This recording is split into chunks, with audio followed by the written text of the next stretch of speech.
Bonjour, j'espère que vous allez bien. Bonjour, ma belle gang du coaching Mindset Réussite. Oh my God, comme je suis excitée et j'imagine que si vous êtes au Québec, vous avez aussi la même excitation que moi à voir cette neige magnifique. Je suis excitée aussi pour ce beau coaching. Merci d'être là, la gang. Écoutez, bienvenue.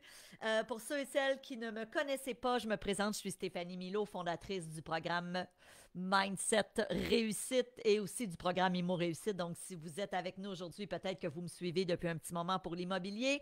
Mais aujourd'hui, dans le cadre de ce coaching 3 jours, on va parler de mindset.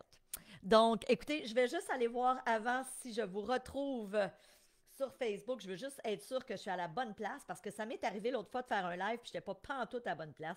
Imaginez, mais là, je pense que c'est bon. Hey, si vous êtes là, faites-moi signe, s'il vous plaît. Faites-moi signe. Attendez, attendez. Est-ce que vous êtes là? Oui, oui, oui, yeah. Bon, fantastique. Bonjour, Christine. OK, c'est cool. Je suis capable de lire vos commentaires. Bon, ça, j'aime ça. Alors écoutez, faites-moi signe, dites-moi de quelle région vous êtes. J'espère que vous avez de l'électricité. Je sais qu'ici au Québec, il y a beaucoup, beaucoup de gens qui sont sans électricité, principalement en Estrie. Je pense qu'il y en a aussi dans la région de Montréal. Moi, je suis chanceuse dans les Laurentides. Salut Laura, salut Guylain. Oh, merci d'être là tout le monde. Manifestez-vous, dites-moi de quelle région vous êtes. J'imagine que si vous êtes en live avec nous, c'est que vous avez de l'électricité. Peut-être que non. Peut-être que vous êtes sur votre téléphone avec la LTE parce que vous vous êtes dit, je ne veux pas manquer le super coaching de Stéphanie. Alors, si c'est le cas, merci, merci d'être là. Donc, continuez à vous manifester, s'il vous plaît. Donc, évidemment, des petites consignes super importantes pour ce beau coaching. Salut Alain, qui est à Terrebonne. Donc, on a aussi Kim, qui est aussi à Terrebonne. Bon, ben mon Dieu, c'est super. Guylain, qui est à Québec, dans la capitale nationale. Et c'est drôle, Guylain, je m'en vais chez vous en fin de journée. Donc, à 3 heures, je prends la route parce que demain, j'ai une conférence pour le gouvernement sur la gestion du changement pour c'est ça, pour des gens du gouvernement. Donc, je suis très, très, très excitée. Fait que ça devrait me prendre une coupe d'heure à aller à Québec parce que, évidemment, il neige, mais c'est pas grave. C'est pas grave, ma conférence, c'est demain. Salut Marie-Josée, salut Sylvie qui est à Saint-Augustin-de-Desmaures, justement dans le coin de Québec. Salut Christian, ben oui, le gars du Idolem, hein? On fait notre yoga ensemble, Christian et moi. Laura, Caroline, oh my God, vous êtes une gang. Manon, Gonzalez, Jolie, Marilyn qui est à Repentigny. Y a-tu de l'électricité à Repentigny, Marilyn? J'imagine que oui. Frédéric qui est là. Roselyne, my God, vous êtes en feu, vous êtes en feu. Écoutez, consigne super importante, la gang. Je lâche mon téléphone et j'aime ça quand vous me mettez vos petits commentaires. D'ailleurs, je vais vous poser des questions aujourd'hui. Je vais vouloir que vous répondiez dans le chat. Salut Rose qui est à Saint-Lambert. Elle, Suzanne, Carole. Waouh, waouh, waouh. Odette qui est à Gatineau. C'est le fun, c'est le fun, c'est le fun. Écoutez, super important, je vais demander à Célina qui est avec nous dans le chat de mettre le cahier. Donc, pour nous suivre lors de ces 3 journées, vous allez avoir un cahier. Donc, vous allez voir, vous avez l'horaire de chacune des journées. Alors, évidemment, on va être en live aujourd'hui. Demain à midi, imaginez, j'ai une conférence après ça à 14 heures. Fait que je risque de faire la conférence soit de l'hôtel ou peut-être même de ma voiture demain. Pas la conférence, mais le live demain, mais je serai là. Et mercredi aussi, on sera en live à midi, heure du Québec. Si vous êtes en Europe, c'est 18 heures, bien évidemment. Si vous êtes ailleurs au Canada, peut-être qu'on a une heure de décalage, donc assurez-vous d'être avec nous en live. Non seulement j'ai énormément de contenu à vous partager en cette fin d'année, qui a été spéciale. Je sais qu'il y a bien des gens qui sont sur le groupe ici et que vous me suivez peut-être pour l'immobilier depuis maintenant 7 ans. Donc, je suis la fondatrice d'un programme en ligne qui s'appelle Imo Réussite, dans lequel j'accompagne les gens à investir en immobilier. Maintenant, pour ceux et celles qui me connaissaient moins, j'ai aussi une autre passion depuis toujours, depuis que je suis toute jeune. Je vous dirais que depuis que j'ai l'âge de 16 ans, que j'ai commencé à m'intéresser au développement du potentiel humain. Et il y a quelques semaines, on a lancé un nouveau programme en ligne qui s'appelle Mindset Réussite. J'explique souvent que, selon moi, ce qui a fait mon succès dans la vie, et quand je dis mon succès, je ne parle pas juste d'argent ou des biens immobiliers que j'ai acquis, mais vraiment mon succès en général, Moi, je suis en couple depuis 22 ans maintenant. Je suis la maman d'un petit garçon, d'un adolescent de 15 ans. J'ai des belles relations. Je suis très proche de mes parents. J'ai plein d'amis. J'ai plein de gens autour de moi qui m'aiment. J'ai des gens qui travaillent avec moi qui sont extraordinaires. Je suis privilégiée. J'ai une entreprise qui fonctionne super bien. Je dis merci la vie. Je suis en santé. Je prends soin de ma santé. Bref, pour moi, le succès, puis c'est ça dont on va parler dans le cadre de ce coaching de 3 jours. Comment concrétiser, hein, ça s'appelle concrétiser vos ambitions, comment atteindre vos objectifs. Et on va voir vraiment durant ces 3 jours une méthode vraiment très, très précise, mais aussi qui est basée sur des éléments, des recherches qui ont été menées depuis des années. C'est drôle parce que, justement, ce week-end, j'étais dans une formation en neurosciences avec le docteur Mario Beauregard. Donc, je ne sais pas si vous le connaissez. Mario Beauregard est un de nos spécialistes ici à Montréal qui a étudié justement en neurosciences. Il est docteur en neurosciences. Il a étudié le cerveau. Donc, j'étais là samedi parce que depuis plusieurs années, je m'intéresse à qu'est-ce qui fait qu'on réussit comme être humain, qu'est-ce qui fait qu'on atteint nos objectifs aussi. Et ce qui est extraordinaire, c'est que depuis une vingtaine d'années maintenant,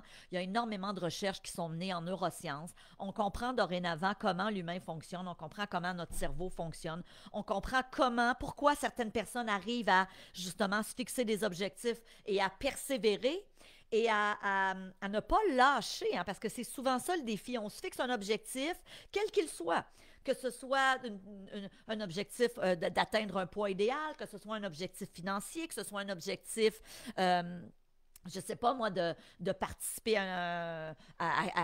je sais pas moi, un événement sportif, de dire, OK, moi, je me fixe l'objectif de faire un demi-marathon l'an prochain, ou encore un objectif de dire, je vais acheter mon premier immeuble en 2024. Donc, on se fixe des objectifs. Souvent, on va appeler ça des résolutions, hein, on se prend ça en début d'année, mais la vérité, c'est que trop souvent, parce qu'on est des êtres d'habitude, on revient à nos anciens patterns, à nos anciens comportements, à nos anciennes habitudes, parce que l'être humain est ainsi fait. Donc, moi, depuis des années, je me suis intéressée à comment on peut se formuler des objectifs, c'est quoi les méthodes, les stratégies basées sur des recherches scientifiques qui ont été menées justement en neurosciences, en psychologie positive, et on est arrivé à cette formule-là en 8 étapes qui est tout à fait extraordinaire. Donc, évidemment, je vous invite à télécharger le cahier, c'est tout à fait gratuit. Vous allez voir volontairement, parce que moi, je suis non seulement formée en psychothérapie, vous allez voir, là, vous avez ici mon pédigré, donc vous allez apprendre à me connaître si vous ne me connaissez pas, mais j'ai aussi une formation de professeur, donc j'ai enseigné pendant plusieurs années à l'École des hautes études commerciales, j'ai mon brevet d'enseignement ici pour enseigner au Québec, et ce qu'on sait, c'est que quand on veut retenir de la matière, c'est bien d'avoir un support visuel, donc c'est pour ça qu'on vous fait un cahier, mais c'est aussi important de prendre des notes. Donc, vous allez voir dans le cahier, volontairement, il y a des trous dans votre cahier, vous allez avoir des trucs à remplir. Donc, allez vous chercher un papier, un crayon, un papier.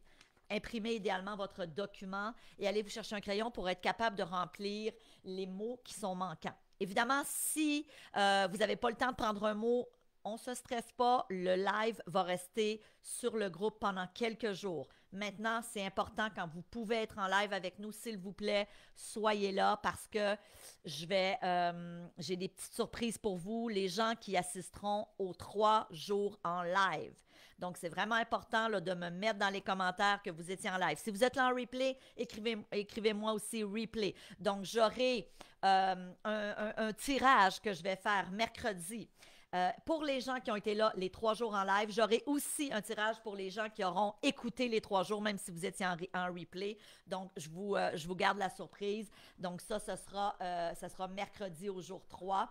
Évidemment, ce que je vous propose, participez, s'il vous plaît. Vous allez voir à la fin de ce live aujourd'hui, je vais vous poser des questions. On va être ensemble aujourd'hui, là, peut-être une quarantaine de minutes. Demain, une trentaine de minutes. Et mercredi, le live va être un petit peu plus long. Donc, prévoyez là, 45 à 50 minutes mercredi parce qu'on va avoir beaucoup de contenu. Mais je vais prendre quelques minutes pour vous parler du programme Mindset Réussite. Bien évidemment, si le cœur vous en dit, si vous avez envie de poursuivre l'aventure avec moi, j'ai une super proposition à vous faire, j'ai une super offre. Évidemment, c'est bien évident si le cœur vous en dit et si vous avez envie de passer la prochaine année en ma compagnie, mais ça, j'y reviendrai mercredi. Donc, je vous parlerai de mon nouveau programme Mindset Réussite que je viens tout juste de lancer. C'est mon nouveau bébé, mais il faut savoir que ça fait des années que je travaille sur ce programme-là. C'est un programme en ligne. Écoutez, c'est les 30 dernières années de recherche que j'ai fait en neurosciences, en psychologie positive. Donc, c'est vraiment un programme wow, mais on en reparlera. Alors, écoutez ce que je vous propose. Si vous arrivez avec nous, s'il vous plaît, oui, c'est le fun. Suzanne dit, je suis en live. Guylain qui dit, je suis en live. Carmen, Florence, Roselyne, c'est le fun. Marie-Josée Varin qui est là. Nadège. Nadège Love. Moi, j'aime tellement ça. J'aimerais ça m'appeler Stéphanie Love. Oh my God, que c'est beau. Salut Carl, salut Kim, salut Manon qui est au travail. Sonia, Lynn, Judith, Laura. Oh my God, vous êtes en feu. OK, donc écoutez, on a du stock, donc je vous propose de débuter. Alors évidemment, aujourd'hui, on va voir les 3 premières étapes pour être en mesure de se fixer un objectif de la bonne façon, mais surtout de persévérer. Alors, point numéro 1, évidemment, ce qu'il faut savoir, c'est que quand on se fixe un objectif, on a souvent tendance à écrire ce qu'on veut, mais certaines personnes vont faire l'erreur des fois de le mettre à la négative. Donc, c'est super important de toujours mettre votre objectif au positif. Donc, un objectif exprimé de manière positive, donc voilà le trou que vous deviez remplir, créer une perspective constructive, stimulant ainsi votre motivation. Alors, le deuxième mot qu'on cherchait, c'est motivation. Vous savez, toutes les recherches en neurosciences nous permettent de comprendre aujourd'hui comment on fonctionne au niveau de notre cerveau comme être humain. Ce qu'il faut comprendre, c'est que depuis à peu près une vingtaine d'années maintenant, on sait que le cerveau est malléable. Okay? On a fait ces découvertes-là autour du début des années 2000. Je ne vais pas aller trop dans le technique, parce que je vous le dis, samedi, là, dans ma formation, j'écoutais ce médecin qui est fort intéressant, mais on s'entend, là, c'est une journée de 7 heures de formation hyper technique où on nous expliquait toutes les régions du cerveau, les synapses, comment ça fonctionne, comment on creuse des nouvelles connexions neuronales. Et évidemment, moi, c'est une formation que je suis allée suivre, mais ça fait plusieurs années que je fais des formations sur ces thématiques-là parce que je trouve ça vraiment intéressant. Mon but aujourd'hui avec vous n'est pas d'aller dans le détail très spécifique du cerveau, mais ce qu'on sait, et c'est ça qu'il faut retenir pour vous aujourd'hui, c'est que le cerveau est capable de créer de nouvelles connexions neuronales. Donc, pendant des années, okay, des connexions neuronales, on a ça, tout le monde a ça dans son cerveau. Et pendant des années, jusqu'à il y a une vingtaine d'années, on pensait que le cerveau était pas malléable. Et on pensait que à partir du moment où on avait certains traits de caractère, certaines façons d'agir, on était très difficilement en mesure de changer parce que le cerveau était, selon ce qu'on croyait à l'époque, était pas en mesure de se modifier. Ce qu'on sait maintenant, c'est faux. On appelle ça la neuroplasticité. La neuroplasticité, c'est le phénomène par lequel, quand on adopte des nouveaux comportements, quand on développe des nouvelles habitudes, notre cerveau va creuser des nouvelles connexions neuronales. C'est fascinant. C'est fascinant et ces découvertes-là font en sorte qu'on a justement déterminé des nouvelles façons de créer des objectifs.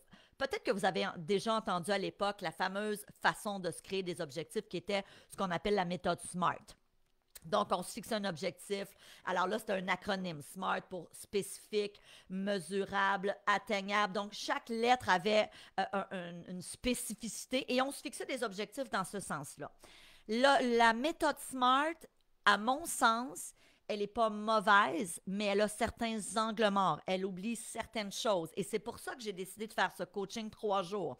Parce que quel que soit ton objectif, que ce soit en lien avec l'immobilier, si tu me suis depuis des années pour l'immobilier, que ce soit en lien avec améliorer, je ne sais pas moi, ta relation de couple, que ce soit d'améliorer ta santé, que ce soit un objectif de perte de poids, que ce soit un objectif d'améliorer la relation avec quelqu'un de ton entourage, que ce soit un objectif de dire j'ai envie de partir en affaires, ou j'ai envie d'écrire un livre, ou j'ai envie de faire une première conférence sur une scène, quel que soit votre objectif et quelle que soit la sphère de votre vie dans laquelle vous voulez vous fixer un objectif, ça va être important, de toujours mettre votre objectif en termes positifs.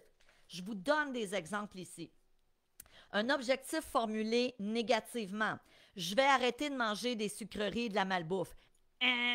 Ton cerveau, à partir du moment où tu formules un objectif de façon négative comme ça, focus sur quoi? Sucreries et malbouffe. Non, tu vas plutôt écrire « Je vais manger des aliments sains et équilibrés pour favoriser, par exemple, ma perte de poids et ma santé. » Bon, ça, c'est un objectif, c'est un exemple. Hein. Évidemment, moi, je vais vous donner des exemples dans plein de domaines, dans plein de sphères de votre vie. Tu l'appliques à ton objectif à toi. C'est pour qu'on comprenne. Un autre objectif, je ne vais pas sauter d'entraînement. Quelqu'un qui dit, moi, je veux me mettre en forme, puis je vais commencer à faire de l'entraînement sportif à partir de janvier 2024. Je ne vais pas sauter d'entraînement. Pas bon. On veut plutôt focusser, donc écrire notre objectif à la positive et mettre l'emphase sur ce qu'on veut. Je vais m'entraîner à faire de l'exercice régulièrement pour améliorer ma condition physique. OK? Donc, ça, c'est des exemples. Un autre exemple, je ne sais pas moi, je veux arrêter d'attirer dans ma vie des partenaires de vie négatifs. Non! Tu focuses sur quoi, partenaire négatif? Donc, vraiment, vraiment important. Assurez-vous quand vous écrivez un objectif, et c'est important de l'écrire, parce que ça aussi, on sait que de l'écrire à la main, pas juste à l'ordinateur, de l'écrire à la main, ça vient aussi susciter au niveau de votre cerveau des nouvelles connexions neuronales. On y ajoute une émotion, on y reviendra. Donc, positivité de l'objectif. Un objectif exprimé de manière positive, créer une perspective constructive, stimulant ainsi votre motivation. Ça, c'est notre premier point. Allons à notre point numéro 2, initiative personnelle. Et ça, je vous dis, c'est tellement... Mon Dieu, vous êtes en feu, c'est le fun. C'est tellement important, notre point numéro 2. Votre engagement est la clé de la réussite de vos objectifs. Il est crucial de valider que vos objectifs émanent de votre propre initiative. Donc, le mot qu'on cherche dans ton cahier, c'est propre initiative. Vos aspirations doivent être alignées avec vos valeurs et désirs personnels. Donc, voilà les deux autres mots qu'on cherchait. Renforçant ainsi votre détermination et votre engagement intrinsèque.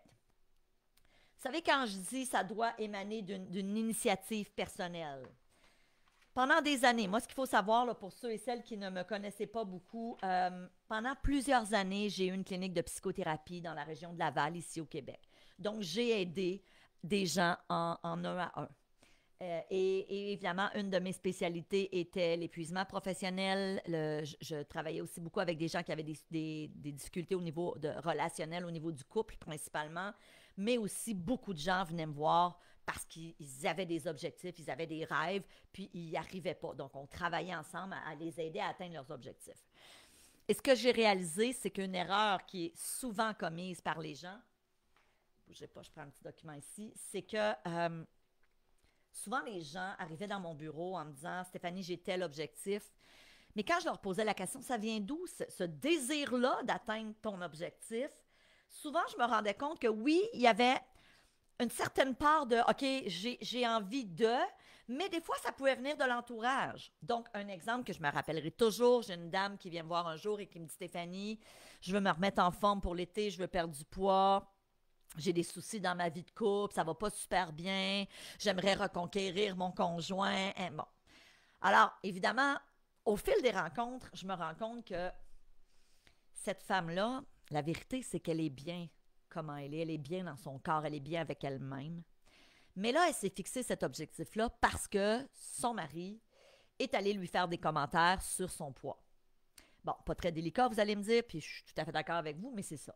Donc, évidemment, la motivation de cette cliente-là que j'avais, de vouloir atteindre un poids santé, de vouloir perdre du poids, ça venait un peu d'elle, mais pas à 100%. Donc, quand on dit « est-ce que c'est une initiative personnelle », il faut vraiment se poser la question, est-ce que l'objectif que tu te fixes ou que tu veux te fixer, non seulement est-ce qu'il vient 100% de toi, mais aussi il doit être aligné sur tes valeurs et sur tes désirs. Je vous donne un autre exemple dont je me souviens. J'ai, un autre moment donné, une autre femme cliente qui me dit « Stéphanie, je veux partir en affaires. J'aspire à faire beaucoup d'argent.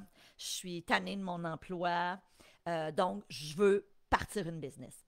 Et cette femme-là était dans le début trentaine, elle n'avait pas encore d'enfant, elle avait un partenaire, et elle me dit, parallèlement à ça, on travaille actuellement à essayer d'avoir un enfant. Et finalement, on se voit quelques rencontres, on travaille sur son objectif de partir en business, et après quelques rencontres, elle me dit, Stéphanie, j'ai une super bonne nouvelle, je suis enceinte, je capote. Ça fait un bon moment qu'on travaillait sur le projet que je tombe enceinte, puis finalement, ça a fonctionné. Et là, on fait quelques autres rencontres, et je me rends compte soudainement que elle a comme un conflit. Elle a comme un conflit à l'intérieur d'elle parce que là, son objectif de partir en affaires, de développer quelque chose de gros, évidemment, hein, qui dit partir en affaires dit tu vas être obligé de mettre du temps, tu vas être obligé de t'investir, tu vas être obligé de te donner à 100%, peut-être même plus. Tu vas être obligé de mettre les bouchées doubles quand on démarre en entreprise. Je ne sais pas s'il y en a qui sont en affaires dans le groupe, mais vous savez ce que c'est. Puis en tout cas, si vous n'êtes pas en affaires, vous connaissez peut-être des gens qui sont en affaires. C'est sûr que quand on démarre, les premières années, c'est très demandant. C'est très le fun, mais c'est très demandant. Et là, je voyais, plus on avançait dans le coaching, plus je voyais qu'elle était moins enthousiaste par rapport à son objectif. Et à un moment donné, on a mis le doigt sur la problématique. C'est que là, elle avait un conflit de valeurs. Autant qu'elle avait voulu partir en affaires, maintenant qu'elle était enceinte, elle se disait, OK, mais là, c'est-tu le bon temps? Je veux être là pour mon enfant. C'est super important dans la première année de sa vie que je ne veux pas le mettre à la garderie. Je veux être présent pour lui ou pour elle. Donc là, lorsqu'on est allé gratter au niveau de ses valeurs, on s'est rendu compte qu'il y avait un conflit de valeurs. Et on a dû réajuster. On a dû réajuster l'objectif. On a dû l'aborder d'une autre façon et dire, OK, est-ce qu'on part en affaires tout de suite? Est-ce qu'on travaille à mettre ça en place durant ta grossesse, durant la première année, tu vas te dire, bon, ben, je vais mettre quelques heures par semaine sur mon projet, mais je partirai en affaires dans 2 ans. Bref, super important. Souvent, j'ai vu ça. Souvent, quand on ne persévère pas dans l'atteinte d'un objectif ou qu'on n'arrive pas à l'atteindre, c'est qu'on a un conflit de valeurs. C'est que notre objectif, on le tient, mais en même temps, il peut venir à l'encontre de certaines valeurs qui sont super importantes. Je vous donne d'autres exemples. La personne qui dit, moi, j'aspire à faire beaucoup, beaucoup d'argent. J'aspire à une abondance financière, mais en même temps, elle se rend compte qu'au niveau de ses valeurs, elle a été éduquée avec des parents qui lui disaient toujours, l'argent, c'est la mère de tous les maux, M-A-U-X. L'argent, les riches, c'est des gens malhonnêtes. Donc là, on se rend compte que non seulement il y a un conflit au niveau des valeurs, mais il y a aussi un conflit au niveau des croyances. La personne a des croyances qui font en sorte que tu n'as pas envie d'être malhonnête, tu n'as pas envie d'être étiqueté comme malhonnête parce que, évidemment, la croyance que tes parents t'ont enseigné, c'est les gens riches sont malhonnêtes, alors que c'est tout à fait faux. Là. Ça, c'est une autre discussion, mais c'est important de comprendre que souvent, nos valeurs peuvent entrer en conflit avec les objectifs qu'on va se fixer. OK? Donc, super important. Et vous allez voir je sais qu'on a des gens dans le groupe actuellement qui ont déjà joint le programme Mindset Réussite. Dans la formation Mindset Réussite, dès la première semaine, on regarde ensemble, c'est quoi tes valeurs? C'est quoi les valeurs qui vont dicter ta vie? C'est quoi qui est le plus important? Moi, je peux vous dire mes valeurs de base. 1, c'est le plaisir. 2, c'est la liberté. Pour moi, c'est des valeurs super importantes. 3, la paix intérieure, la sérénité. Pour moi, ça, chacune de mes décisions dans ma vie sont basées sur ces valeurs-là. Je ne prends jamais une décision importante sans me poser la question, est-ce que ça va m'amener du plaisir? Est-ce que ça va contraindre ma liberté si j'accepte? Est-ce que ça va contraindre ma paix intérieure? Je vous donne un exemple. Il y a plusieurs années, quand mon fils était petit, donc on est à peu près en 2010 à cette époque-là, Louis-David a 2 ans, et j'ai un contrat qui m'est offert pour aller faire une série de conférences en Europe. C'est super excitant, je suis super contente. Je suis vraiment excitée, mais à un moment donné, pendant quelques nuits, je commence à faire de l'anxiété, et ça ne me caractérise pas nécessairement. Mais je commence à faire de l'anxiété, je commence à me réveiller, à être pas bien, à dire à mon mari, je suis pas sûre, ça me stresse, je comprends pas ce qui se passe avec moi, je sais pas pourquoi. Et là, j'ai réalisé que, j'avais un conflit de valeurs. Pour moi, d'être là, dans la petite enfance de mon fils, d'être là au quotidien, d'être à la limite d'aller faire des conférences, de partir, à cette époque-là, j'habitais à Laval, de partir, d'aller faire une conférence à Québec, pas de trouble, je reviens le lendemain au pire ou je reviens le jour même, mais de partir faire une tournée de conférences alors que j'avais un enfant de 2 ans, pour moi, je, c'était hyper anxiogène, c'était un conflit de valeurs, ça m'éloignait de ma valeur, qui est une de mes valeurs de base, qui est la paix intérieure et la sérénité. Donc, j'ai dit non à ce projet qui était hyper lucratif. J'aurais fait beaucoup d'argent à accepter ce projet-là, mais en même temps, l'argent, qui est pour moi une valeur importante, puis on aura l'occasion d'y revenir dans le cadre de ce coaching, je trouve ça important, de l'argent. J'associe quelque chose de positif à de l'argent. Mais en même temps, c'est pas plus important que ma paix intérieure. C'est pas plus important que ma liberté. C'est pas plus important que ma notion de plaisir. Alors, dans le programme Mindset Réussite, une des premières choses que je vous fais faire, donc si vous êtes déjà membre de la formation, là, vous allez voir, dès la semaine 1, vous avez un exercice là-dessus. C'est vraiment wow! Ça nous permet de se connaître, ça nous permet ensuite de déterminer c'est quoi les objectifs que je peux me fixer de façon réaliste et augmenter mes chances de les atteindre pour être sûr que je n'ai pas de conflit de valeurs. Donc, c'est super, super important. OK. Donc, je continue. Point numéro 3, contrôle personnel. La responsabilité est le pilier de la réussite. Comprendre et affirmer votre capacité à influencer. Donc, le mot qu'on cherchait ici, c'est à influencer. Le résultat renforce votre engagement et votre responsabilité envers la réalisation de vos aspirations. Si ton objectif est d'avoir une promotion, je donne cet exemple-là parce que vous allez tout comprendre tout de suite. Tu dis, moi, je veux avoir une promotion au sein de l'entreprise où je travaille. Parfait. Ceci dit, c'est ton patron qui va décider si tu vas avoir une promotion ou pas. Donc, ton objectif, on ne dit pas qu'il n'est pas correct. Ce qu'on dit, c'est que tu n'as pas 100% de contrôle sur ton objectif. Il y a des chances que ça ne fonctionne pas nécessairement parce qu'il y a quelqu'un d'autre qui est impliqué dans le processus. Et évidemment, on peut prendre plein d'autres exemples. OK? Exemple, vous voulez, je ne sais pas moi, atteindre un poids santé. Peut-être que tu as le contrôle sur ce que tu manges, donc ce que tu mets dans ta bouche, mais, puis sur exemple, le niveau d'activité physique que tu vas faire, mais il y a peut-être des facteurs sur lesquels tu as un peu moins de contrôle. Ta génétique, ton métabolisme, as-tu des problèmes de santé? Y a-tu des médications que tu prends actuellement qui contribuent à faire en sorte que c'est plus difficile de perdre ton poids? Donc, ce qu'il faut savoir, c'est qu'à partir du moment où je sais que je n'ai pas 100% de contrôle sur un objectif que je me suis fixé, c'est pas grave. Ça ne veut pas dire de ne pas viser cet objectif-là, mais ça veut dire qu'il faut que je me pose la question, c'est quoi les éléments sur lesquels j'ai du contrôle et ce sur quoi je n'ai pas de contrôle, j'ai-tu un plan de contournement? Y a-tu quelque chose? Donc, je peux-tu aller chercher, exemple, d'information? Je reviens à l'exemple de perte de poids. La personne qui dit, ben oui, Stéphanie, je sais que génétiquement, j'ai une prédisposition à faire de l'embonpoint, par exemple. Mes parents étaient en surpoids, mes grands-parents. Parfait. Bon, donc peut-être que cette condition-là n'est pas aidante pour toi. OK. Maintenant, est-ce que ça existe des gens qui ont un poids santé et qui n'ont pas nécessairement de génétique qui est favorable? La réponse, c'est oui. Donc, tu vas aller chercher de l'information là-dessus. Tu vas aller défaire aussi certaines croyances que tu as peut-être. Parce que très souvent, nos croyances viennent faire obstruction à l'atteinte de nos objectifs. Parce qu'à partir du moment où tu veux atteindre un poids santé, mais que tu as la croyance que tu as un métabolisme qui est plus lent que la moyenne, que parce que tu as plus que 50 ans, tu ne peux pas avoir un poids santé, bien déjà là, tu ne t'aides pas. OK? Donc, super important.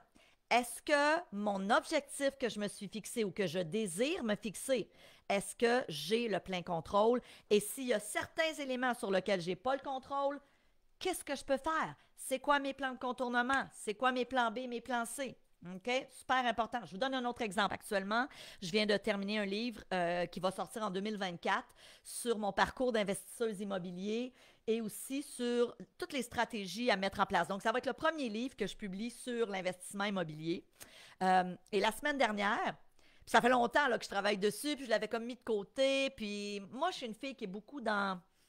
Moi, je trouve que le timing, c'est super important. Et depuis 2 ans, je l'avais mis de côté, ce livre-là. Et là, finalement, je suis retombée dessus il y a quelques semaines. J'ai dit, OK, là, on le finalise une fois pour tout. Je l'ai relu au complet parce il était fini. Je l'ai relu, j'ai ajusté certaines petites choses et là, j'ai écrit à l'éditeur. On s'entend, mon objectif, c'est quoi? C'est d'être publié par un éditeur.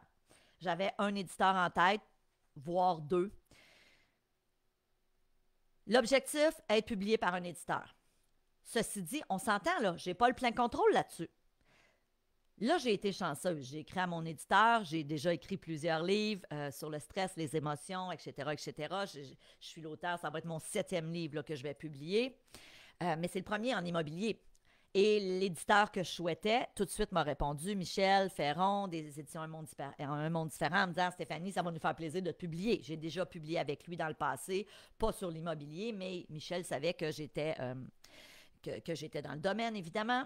Ceci dit, mon objectif étant de me faire publier, j'avais un plan B, donc j'ai une autre maison d'édition, et à la limite, mon plan C, qui est dans mon plein contrôle, ça aurait été de me publier moi-même à compte d'auteur. Donc, mon objectif qui est de sortir un livre en 2024 sur l'investissement immobilier, c'est clair que je l'atteins dans un cas comme ça. Pourquoi? Parce que si mon plan A ne marche pas, d'être publié par une maison d'édition, j'ai un autre plan qui est, à la limite, j'aurais pu me publier moi-même. Donc, c'est ça des stratégies de contournement. Qu'est-ce qui fait que j'ai eu de la misère dans le passé à atteindre mon objectif? Souvent, c'est qu'on n'a pas pensé aux stratégies de contournement. On n'a pas pensé à c'est quoi les obstacles que je peux avoir en cours de route, puis comment m'y préparer à l'avance. Parce que souvent, quand l'obstacle arrive en cours de route, qu'est-ce qui se passe? On se démotive, on procrastine, puis on lâche notre objectif. OK? Donc, OK, là, j'ai envie de vous lire. Parce que, hey, vous êtes une gang, c'est le fun, c'est le fun, c'est le fun. Sophie, Fred, on a Rose. Super important. Si vous étiez en live, là, marquez-moi live dans les commentaires. Si vous êtes en replay, c'est important aussi de me dire que vous êtes là en replay. Donc, si vous m'écoutez là un peu plus tard, écrivez-le moi parce qu'un mercredi, je vais avoir 2 tirages. Donc, un pour les personnes qui étaient là en live et un autre tirage pour les personnes qui étaient là en replay. Vous aurez compris que le cadeau pour les personnes en live va être plus gros que pour les gens en replay. Oh my God, vous explosez la baraque, c'est le fun, j'aime ça. Donc, c'est super important. Maintenant, j'ai une question que je veux vous poser. Je vous aime, vous êtes tellement fin. Question que je veux vous poser aujourd'hui et je veux que vous me répondiez. C'est super important. Dans le passé, est-ce qu'il y a un objectif? Soyez honnête, là. Soyez transparent, puis ensuite, je vais aller vous lire après le live, puis je vais vous répondre. Dans le passé, est-ce qu'il y a un objectif que tu t'es déjà fixé et que ça a été un défi pour toi puis que tu n'as pas encore réussi à atteindre? J'ai envie de te lire. Et que là, avec le 3 jours de coaching que je vais te donner cette semaine, en écoutant ce que je viens de te dire aujourd'hui, puis demain, on a d'autres contenus, puis après-demain aussi, en écoutant ce que je viens de te dire aujourd'hui, il y a peut-être un objectif que tu dis, OK, j'ai envie de retenter le coup. Avec ce que tu vas apprendre cette semaine, je te garantis que tu décuples tes chances d'atteindre ton objectif si tu suis la stratégie en 8 étapes. OK? Donc, c'est quoi l'objectif que tu t'es peut-être déjà fixé dans le passé, quel qu'il soit, ou un rêve que tu as, ou un but que tu as, qui tient à cœur, mais que pour plein de raisons, tu n'as peut-être pas encore atteint à ce jour, en date d'aujourd'hui, là, au mois de décembre 2023, en cette magnifique journée de tempête. C'est tellement beau ici. Moi, vous savez que je suis à Saint-Sauveur, dans les Laurentides, je vois les skieurs, écoutez, c'est magnifique. Donc, je veux te lire. C'est quoi, hein? Daniela qui dit oui, c'est mon cas. Donc, Daniela, je veux te lire. Carl qui dit devenir libre financièrement. Donc, Carl, même si ton rêve n'est pas encore atteint. Manon qui dit oui, l'investissement immobilier. C'est sûr que là, il y a bien du monde qui me suit pour l'immobilier. Fait qu'on va peut-être lire des trucs sur l'immobilier, mais on s'entend là, ce coaching-là, si tu veux investir en immobilier, c'est parfait. Parce que si tu veux te fixer des objectifs sur l'investissement immobilier, tu vas pouvoir utiliser cette méthodologie. Mais dites-vous une chose, que vous vouliez investir en immobilier ou que ce soit un autre objectif, Ces 8 étapes-là sont primordiales. Puis même si ton objectif, c'est la liberté financière ou d'investir, tu as aussi peut-être d'autres objectifs au niveau personnel, au niveau professionnel. Peut-être que tu veux améliorer la relation avec ton adolescent. Peut-être que tu veux améliorer la relation avec ton partenaire ou ta partenaire de vie. Peut-être que tu aspires à partir en affaires. Peut-être que toi aussi, tu aimerais ça écrire un livre. Tu sais, moi, je dis souvent aux gens, je ne suis pas plus intelligente qu'une autre. Non, je n'ai pas un QI plus intelligent, plus élevé que la moyenne, malheureusement. Mais non. Par contre, il y a quelque chose que j'ai développé, j'ai développé mon intelligence émotionnelle avec les années. Je fais énormément de conférences en entreprise sur l'intelligence émotionnelle. D'ailleurs, j'étais à Sudbury la semaine dernière pour faire une formation là-dessus sur l'intelligence émotionnelle. L'intelligence émotionnelle, c'est ce qui fait qu'on réussit, c'est ce qui fait qu'on se réalise dans la vie, c'est ce qui fait qu'on arrive à être sur notre X, comme on dit, et ça dans toutes les sphères de notre vie. Il y a des gens qui disent « Je veux 20 portes », Sylvie qui dit « Oui, l'autonomie financière ». Ah, là, je vois que ma gang d'immobilier qui me suit, c'est le fun, je vous aime tellement. Hey, merci, merci, merci. Donc, super important, continuez à me mettre c'est quoi vos objectifs, c'est quoi vos projets, quel est votre but. Et tu peux aussi m'écrire pourquoi est-ce que tu ne l'as pas atteint selon toi, avec ce que tu as entendu là, ce matin, aujourd'hui. Pourquoi tu n'as pas atteint ton objectif encore? Et moi, je dis souvent aux gens, tu n'es pas moins beau, tu n'es pas moins gentil, tu n'es pas moins fine si tu ne l'as pas atteint. Il faut juste que tu te poses la question, comment je peux agir différemment à l'avenir? Il y a une citation que j'adore qui est la suivante. C'est complètement ridicule et stupide de croire que si j'adopte toujours le même comportement, je vais obtenir un résultat différent. Complètement stupide de croire ça. OK? Donc, demain, la gang, demain, jour 2, soyez là. On va voir 3 autres éléments. Okay? On va parler des critères de mesure, on va parler du contexte dans lequel on se fixe un objectif et on va parler des ressources nécessaires. Alors, à nouveau, avant de terminer, je vous dis merci d'avoir été là. Si vous êtes en replay, écrivez-moi un replay. Si vous étiez en live, écrivez-moi live. Je vous aime, je vous embrasse et on se revoit demain. Merci à ma fabuleuse équipe. Bisous tout le monde, à demain. Bye bye.